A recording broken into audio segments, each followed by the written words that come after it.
Sin embargo, vemos que cuando Jesús encomienda a sus discípulos a predicar este evangelio, ellos se lanzan y comienzan a predicar en todo lugar y a toda persona, aleluya, que ellos podían.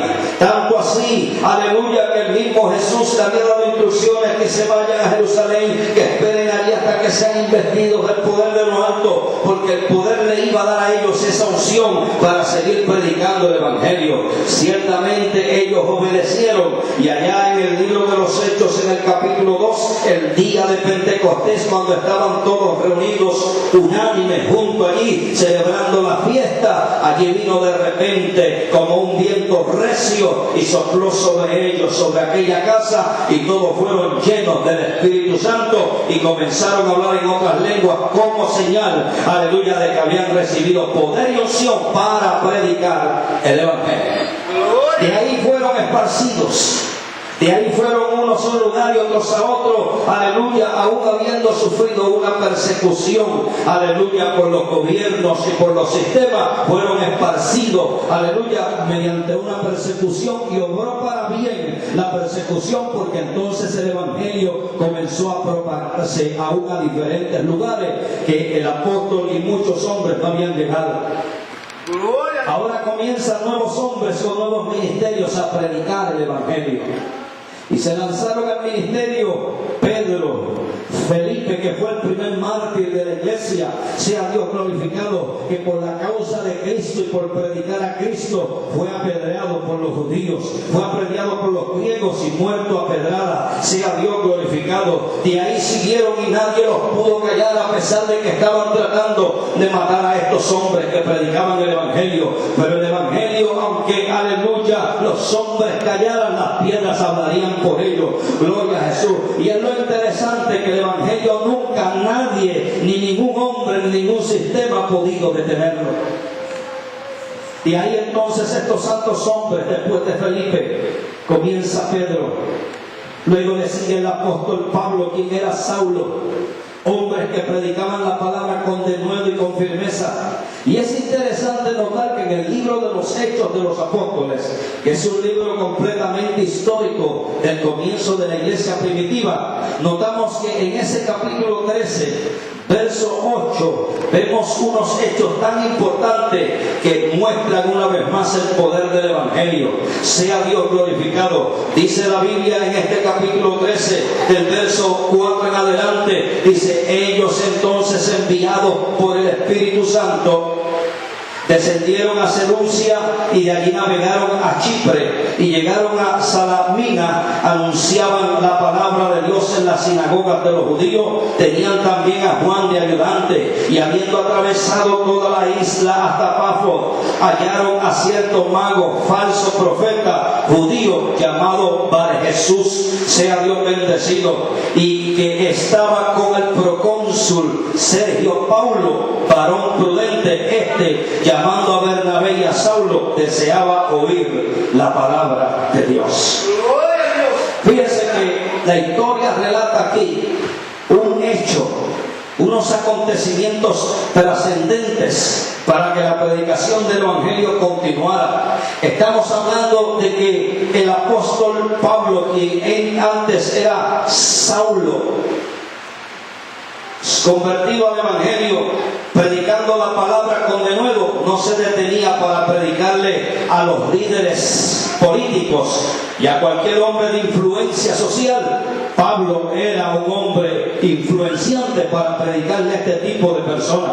Probablemente Pablo le predicaba a la gente que encontraba en la calle, gente humilde, gente sencilla, o los que encontraba frente o dentro de la sinagoga. Pablo, con el conocimiento y la experiencia que tenía de Cristo, predicaba el evangelio a toda criatura. Pero nótese que en este caso en particular le estaba predicando al precónsul. Precónsul era el gobernador de ese momento, de esa provincia en particular.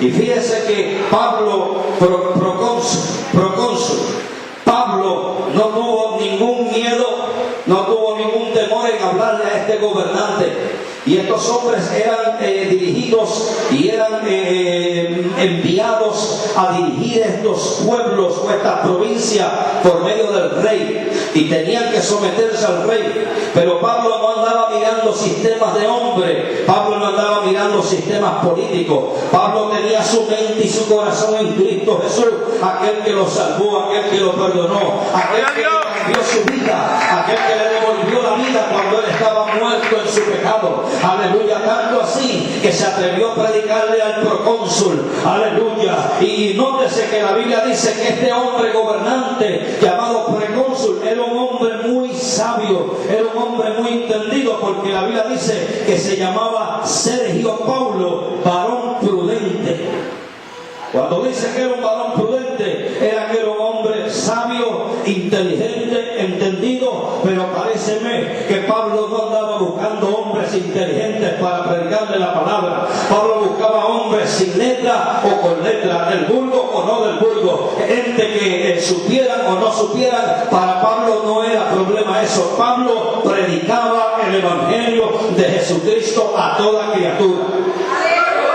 Pero en este caso en particular me llama la atención que la predicación del evangelio fue efectiva, tanto así que cuando le predica al procónsul Sergio Paulo, que era un varón prudente, dice llamando a Bernabé y a Saulo, deseaba oír la palabra de Dios.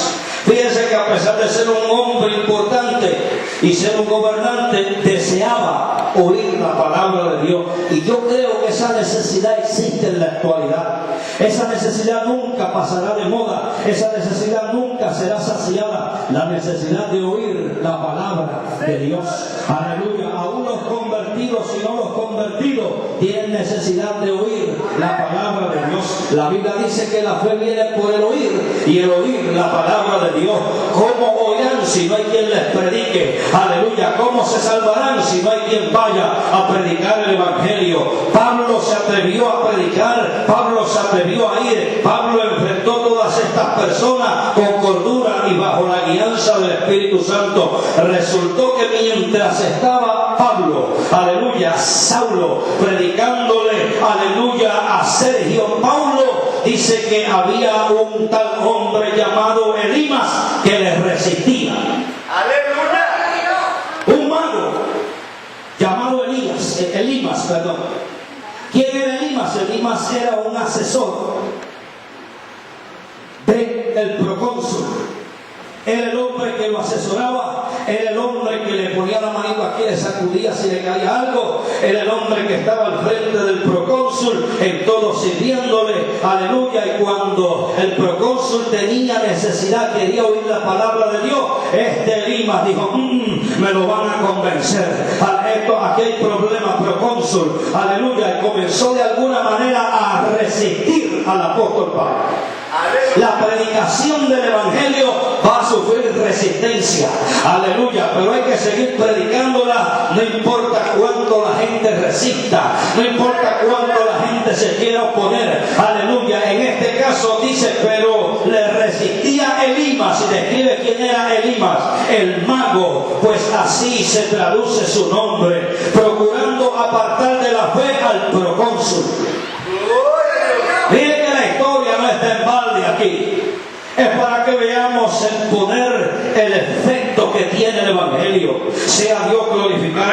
Aunque le resistía, y aunque era un hombre que con sus magias hacía trucos y qué sé yo, como también registra en el libro en el capítulo 8, capítulo anterior, si usted mira, había otro mago. Es decir, en aquel entonces por donde quiera había un mago, por donde quiera habían aquellos que leían las cartas. Nótese que el evangelio estaba en su comienzo, aleluya, el evangelio estaba en su apogeo, y antes de que el evangelio llegase por aquellos contornos, la gente hacía como ellos le parecía. El ocultismo estaba rampante, las mentiras estaban en todas las esquinas, aleluya, la gente siendo engañado por estos falsos hombres, falsos profetas, hombres que